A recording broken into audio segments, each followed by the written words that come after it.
So is my screen visible? Yes. Okay, so good evening, everybody. So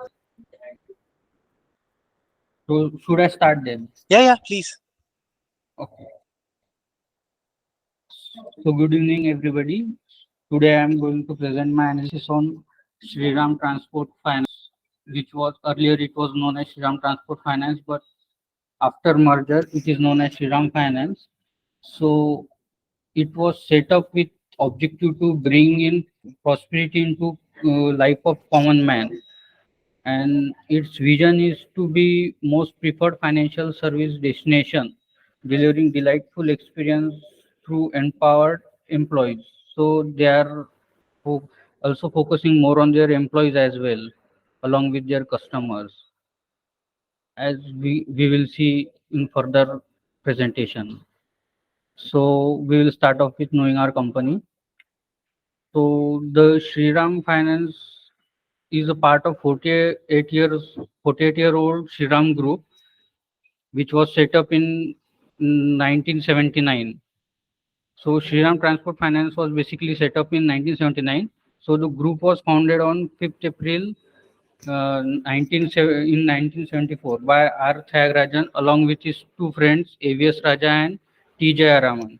So there is story of R. Thiagarajan is like he belonged to well-to-do agriculture family. His family was kind of richest in his village, and so her grandfather died with a pile of debt on his family. So that is different story. His father was hardworking, and then he recovered their family from that debt and all that. But the thing is that that R. Thiagarajan was from well-to-do family, kind of. So the thing was he was very simple living kind of guy. His family was also owning like car.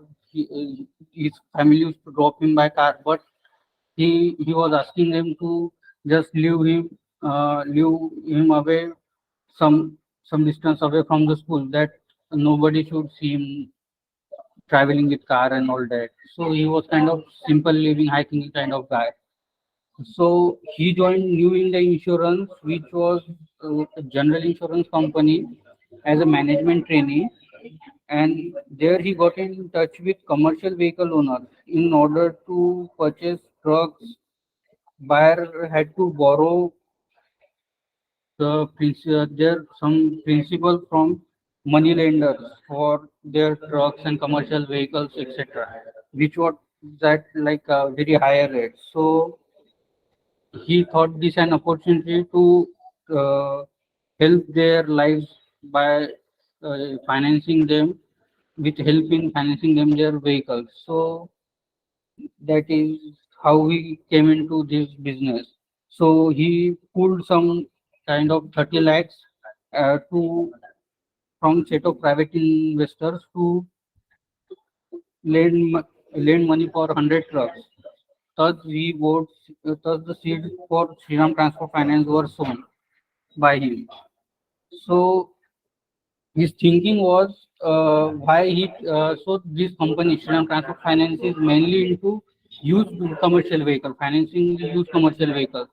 So his ideology behind that was, if the corporate clients don't pay the fleet operator, so uh, Shriram Transport Finance mainly provide finance to like single individual truck owner or first time truck owner kind of guy who is able to who wasn't able to get a new truck or car, but he can afford like a used vehicle. So he started to finance that area of customers. So his ideology behind that was, if he was financing corporate clients like fleet operator and all that. So if corporate clients weren't paid on time, so the truck owner also won't pay their EMIs and all that on time. So entering into that segment, he rather chose another other segment of like single truck operator who is more likely to be careful about who he chooses as his uh, customer. So he since his livelihood depends on it. So that's how he chose them as their target customers. So this was the his thinking behind starting this vehicle finance department. So this group was started as a chit fund company in 1974, and in 1979 they started this transport finance business.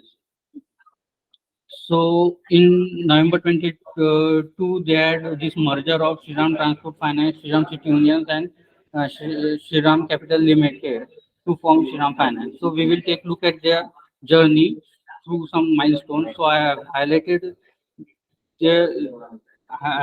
some key milestones in red color. As you can see, in 1984, the Shriram Transport Finance had its IPO. In 2005-6, Shriram Investment Limited and Shriram uh, merged with Shriram Transport Finance. Their PAT crossed $100 million, and in 2010, they initiated financing construction equipment business. In 2011, they introduced this platform called Shamil, that is Shriram Auto Mall Limited, which is a dedicated platform for uh, trading of pre-owned trucks and commercial equipment, farm equipment, all that they are into. And in 2017, they sold its majority stake to MCX, Shamil's majority stake to MXC, Solution India Private Limited. And in 22-23, as I said, there was merger of City Union Finance, Shriram Capital Limited, and Shriram Transport Finance to form Shriram Finance Limited. So Shriram City Union Finance is engaged into business of financing MSMEs, uh, commercial loans against pledged jewelries and like personal loans and all that segment. And Shriram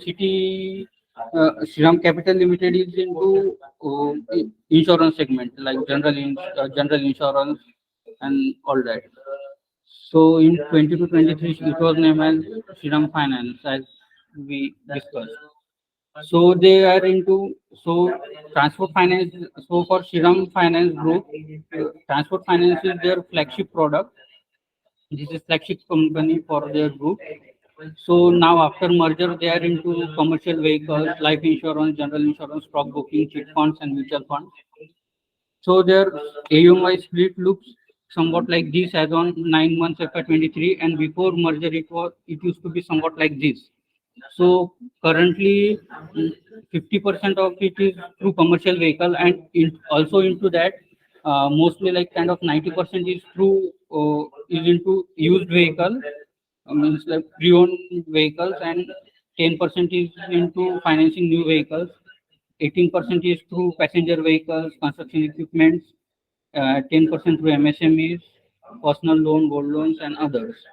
So before merger, as we can see, they were majorly into heavy commercial vehicles, medium light commercial vehicles, passenger vehicles. So mostly like 80-90% AUM was through uh, financing the vehicles, commercial vehicles and tractors. So after merger, we can see inclusion of MSME loans and other loans as well into the AIM split. So moving forward to the differentiation part, what kind of differentiation the company is having. So they are having competitive edge through deep understanding of borrower profile and credit behavior. As I discussed, this company was set up to by seeing the borrower's profile and understanding credit behavior of the borrower. They have since 4 decades they have developed strong customer relationship and customer knowledge, which is like they are also having over 4 decades of data with them. How the customers are their behavior profiles and all that of 4 decades. So they have internally developed valuation technique for credit enhancement. So this is through that their product, which I talked about, that Samil, Shriram Automobile Limited, which is into trading of commercial vehicles and equipments. So that is very advantageous to them in valuing their commercial vehicles and equipments at like fair value. So this is they are having in-house valuation technique, and they have partnership with private financiers for enhancement of reach without investment. So they are having this partnership with private financiers also, and onboarding of customers on their tech platform and extending credit for working capital needs. So this is one of the main advantages post merger for them, that they can cross sell their products. They can cross sell their other their products of other entities to commercial vehicles customers, like they are working to serve their working capital needs. Like Shriram Capital Limited is into general insurance business, so they can also extend insurance and all that to them. So now coming to their shareholding pattern. So promoter holds around 25% in the company, and most amount of is owned by like foreign FPIs and FIs. So amongst the promoters, these are some. Shriram Capital Limited holds around 18%. Shriram Ownership Trust around 2%. Shriram Value Services 3.25%. And Sanlam Life Insurance Limited 2.01%. So here is the point. So Shriram Capital Private Limited is jointly owned by Shriram Ownership Trust and Sanlam Limited. So Sanlam Limited is a South African company into financial services. So that is how Sanlam comes into picture. Uh, so moving forward to their geographic presence. So company is present across all over India, except for some states and union territories like Arunachal Pradesh and Nagaland, Andaman Nicobar, Lakshadweep. These are some territories which where Shriram is not present. Otherwise, they are present all over India. So they are having around more than 2,900 branches all over India with 7 million customers, 61,000 employees. And like I talked about, they are having partnership with 500 private financiers and 746 rural centers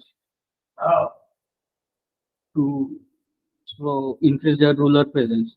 So going forward to their promoter and promoter board,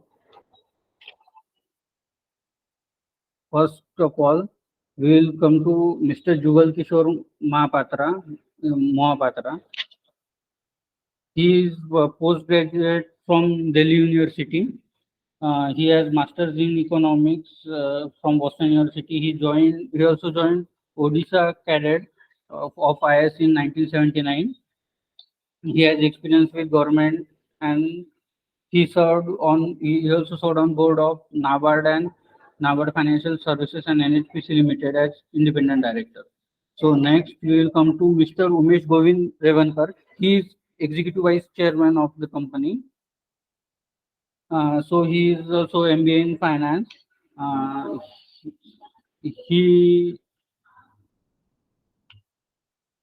So Mr. Revankar started career with Shriram Group as an executive trainee in 1987. So he has 35 years of experience with Shriram Group, and he also has experience in financial services industry uh, while his stint at Shriram Group. So he is currently executive vice chairman. So Mr. Y.S. Chakravarti, he is currently MD and CEO of company. So he has bachelor's degree in commerce. He started career in 1991 with Shriram Chiefs as executive trainee. Then he, he was very key to achieve manifold expansion in branch network in Shriram Chiefs. Uh, along along into his career, He was he took charge as executive director of Shriram City Union Finance, and he was MD and CEO of Shriram City Union Finance as well. So now moving forward to Mr. S. Sridhar, who is independent director. He studied at IIT Delhi and JBIMS. He also has 40 years of experience as a banker. He he started his career with SBI. Uh, Currently, he serves as independent director on the board of various companies. Now coming to Mr. Pradeep Kumar Panja, he is also independent director. So he holds master degree in statistics from Madras University.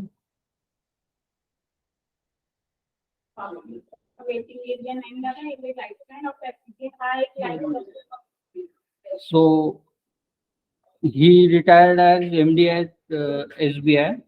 Uh, he he has excellent track record of successfully leading large teams there at SBI, and he was also on board of directors of companies which were into real estate, asset reconstruction, software business, cement, etc.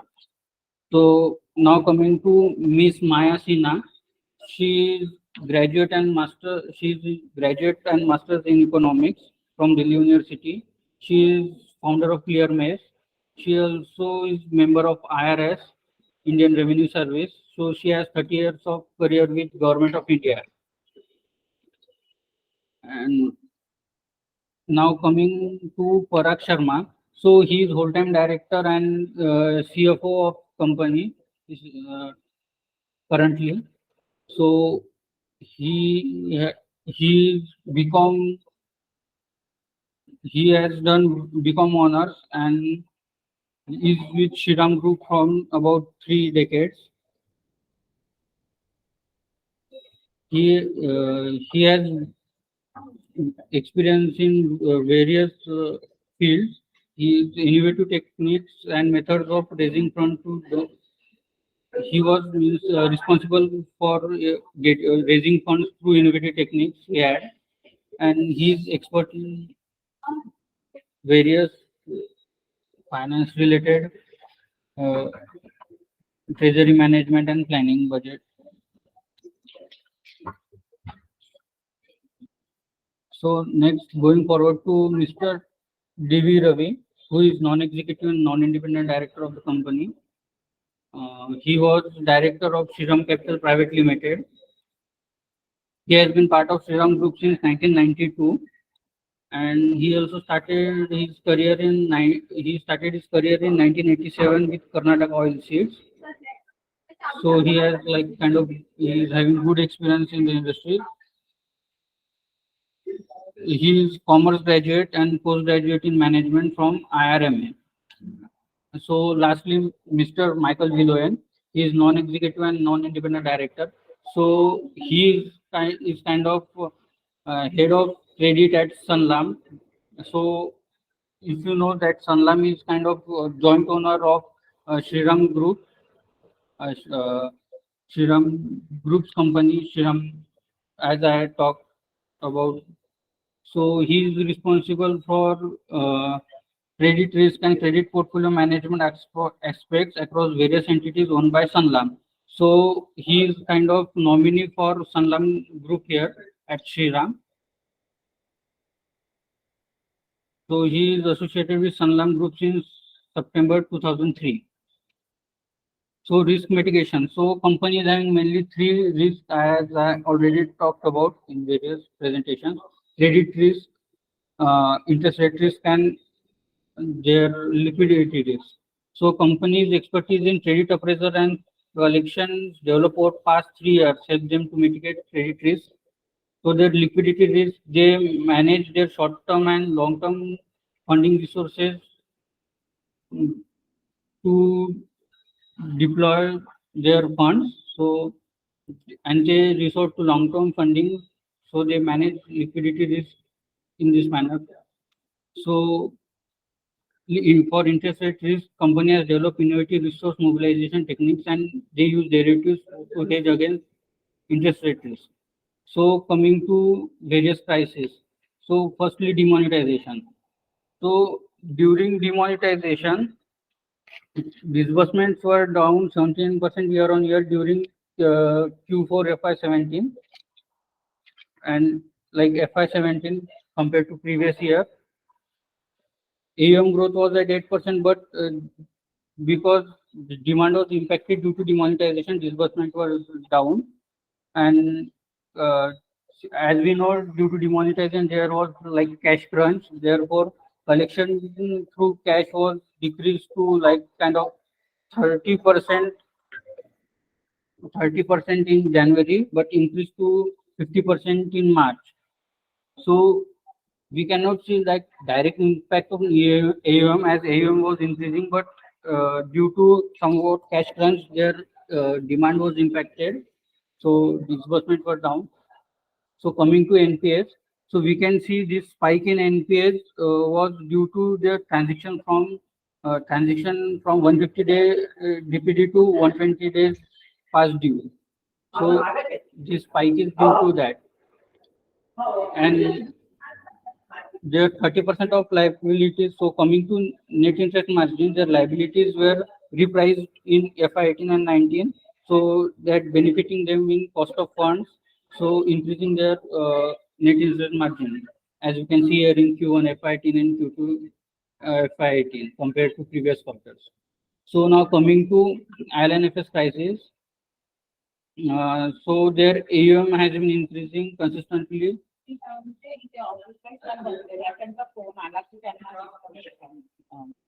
Sorry for disturbances. I will.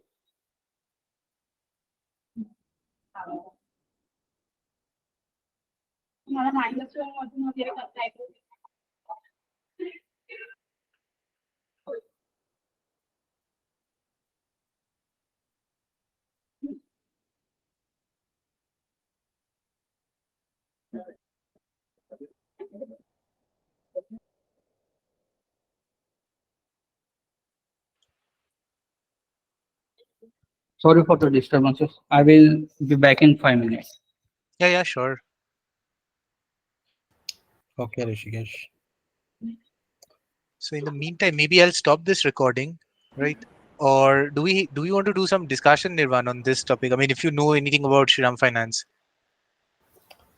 No, not really, because Pranav had presented this, but I hadn't gone really deep into it. So, yeah, Same. yeah. I think you can stop the recording and we'll Okay. restart when I think Rishikesh is back, or maybe another